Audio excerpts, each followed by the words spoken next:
Docteur Daniel Guggenheim, bonjour, Boker Tov, Moadim les Simcha. Oui, good morning, comme on dit chez nous. Bonne fête, oui. Bonne fête également chez vous. Alors, bien entendu, en cette période de fête et de confinement, vous êtes restés chez vous et vous faites bien. Et nous allons ensemble dialoguer au téléphone donc des derniers thèmes économiques que vous vouliez évoquer dans le cadre de ce confinement et de cette politique du gouvernement israélien.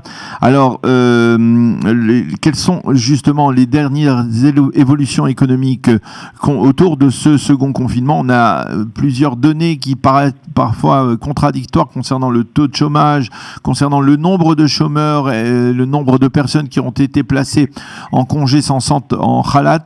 Est-ce que vous pouvez nous faire le clair sur ces questions? Oui. D'abord, hier sont tombés des chiffres donnés par la Banque d'Israël sur la consommation au mois de septembre.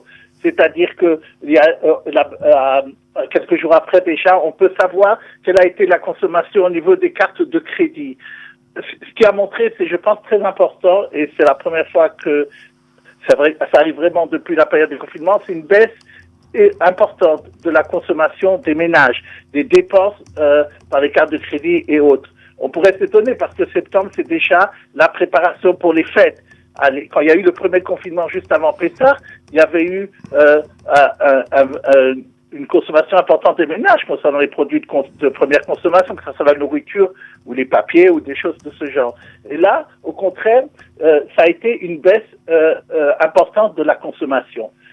Il y a eu au même moment, c'est-à-dire il y a quelques jours de cela, une réunion entre les banquiers, les chefs de toutes les banques et le ministère des Finances. Le ministère des Finances voulait savoir qu'est-ce que les banquiers voient au niveau de ce qui se passe des prêts et de la consommation haute.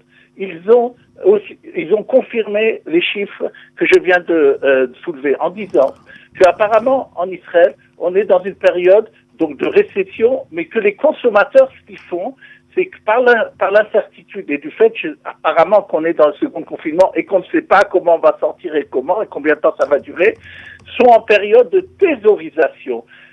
Il y a de l'épargne qui n'est pas utilisée, il y a moins de consommation qui se fait. C'est les signes inquiétants d'une récession parce que d'un côté une baisse de consommation et une volonté de la part des épargnants de ne pas épargner comme ils pourraient mais de le laisser dans les comptes courants font que l'économie n'a pas les possibilités de l'investissement et des deux parties, et de la consommation et de l'investissement par les ménages. Et c'est à mon avis, c'est une chose dont on va souvent parler.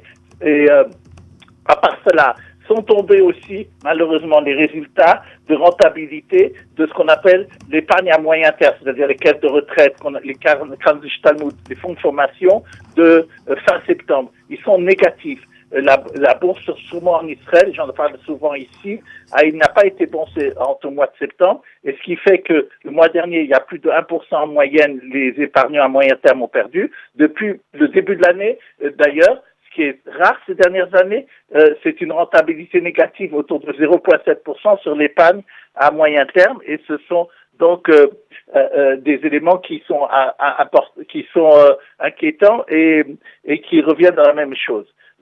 Par rapport au chômage que vous dites, on a ici souvent expliqué qu'il y a une différence à cause du problème des salariés qui ont été mis en khélat et la façon dont les statistiques les comptent ou pas. Ce qu'on pense, ce que j'ai vu les chiffres d'hier, 220 000 chômeurs en plus depuis la période du second confinement. Maintenant, la période de Chol HaMoed et la période des fêtes que nous vivons est un peu moins, il y a un peu moins de demandeurs d'emploi en plus, mais apparemment, on est à un rythme de 6 à 10 000 par jour en plus, et donc, c'est aussi un élément qu'il faudra pourvoir. Dernier élément que je voudrais noter, que la presse financière aussi a dit, et je ne sais pas si vous l'avez parlé, Israël a permis pour les gens qui ont acheté avant le 26 septembre de pouvoir voyager à l'étranger, en Grèce par exemple. Ce qui se passe, c'est que Israël ne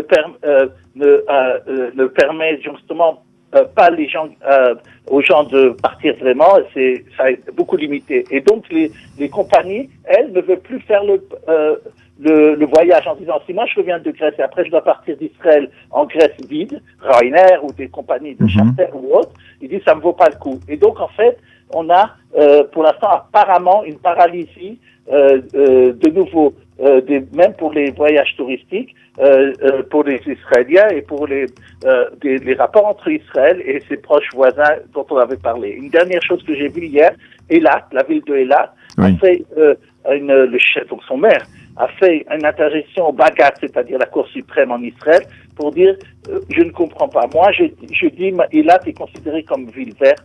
Le tourisme est très important pour nous. Il parle de très important de chômeurs là-bas, à 25%, et l'hôtellerie, et les restaurants, et tout les canyonimes, les grands marchés les centres commerciaux sont vraiment très atteints. Et il a dit, moi, je propose que je fasse je suis prêt à ma charge de faire une dicade Corona, c'est-à-dire de vérifier si des gens parlent Corona avant qu'ils rentrent à Eilat, et que celui qui n'aura pas de problème ne devra pas payer, seulement celui qui a un problème, alors il devra payer la dicade qu'il a fait.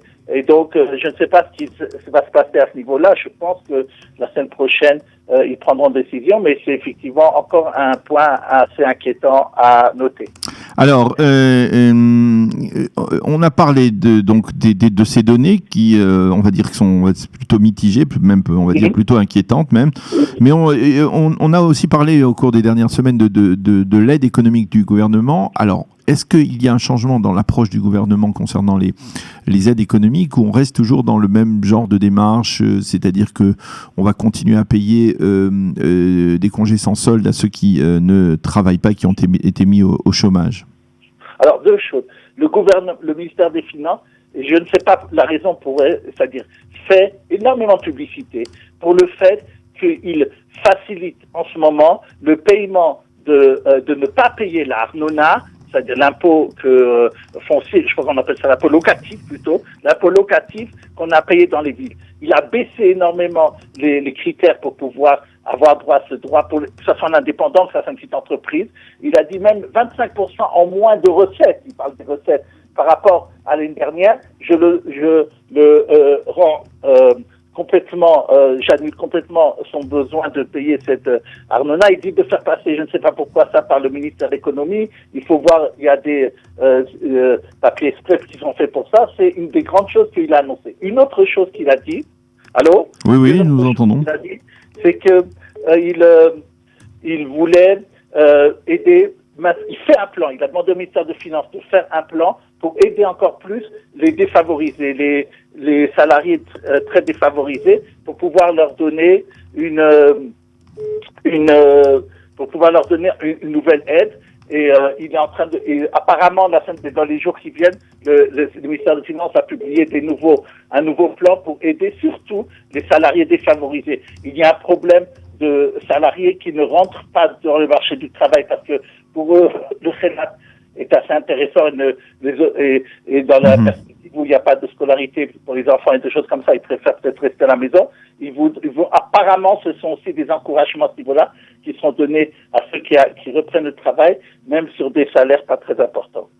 Alors, est-ce que vous pouvez nous donner très rapidement les perspectives économiques pour le dernier trimestre de l'année 2020, de cette année un peu particulière? Oui, c'est l'incertitude d'abord. Hier, j'ai lu un article de Liederman, qui était anciennement très important à la Banque d'Israël, qui est maintenant le chef d'économie, qui conseille la Banque Hapoalim. Il dit que il pense que, vu ce qui se passe maintenant et le fait que le second confinement, on ne sait pas comment l'économie le secteur économique va en sortir. Il y aura une récession importante au dernier trimestre. Ce que nous voyons maintenant risque de continuer, à moins qu'il y ait un élément qui vienne comme que ça soit un vaccin ou des médicaments, des choses comme ça. Il était assez pessimiste sur les résultats qu'on aurait au dernier trimestre de l'année. Une chose aussi dont nous avons parlé ici, c'est la préparation du budget. Vous en faisiez allusion dans votre presse, dans votre revue de presse, que si à la fin de l'année, il n'y a pas le nouveau budget qui est voté, alors il y aura un problème de dissolution du Parlement. Ce qui se passe, c'est que le ministère des Finances avait dit qu'au mois de septembre, il demanderait déjà au ministère des Finances de préparer le budget. Il ne l'a pas fait. Donc, c'est au point mort aussi à ce niveau-là.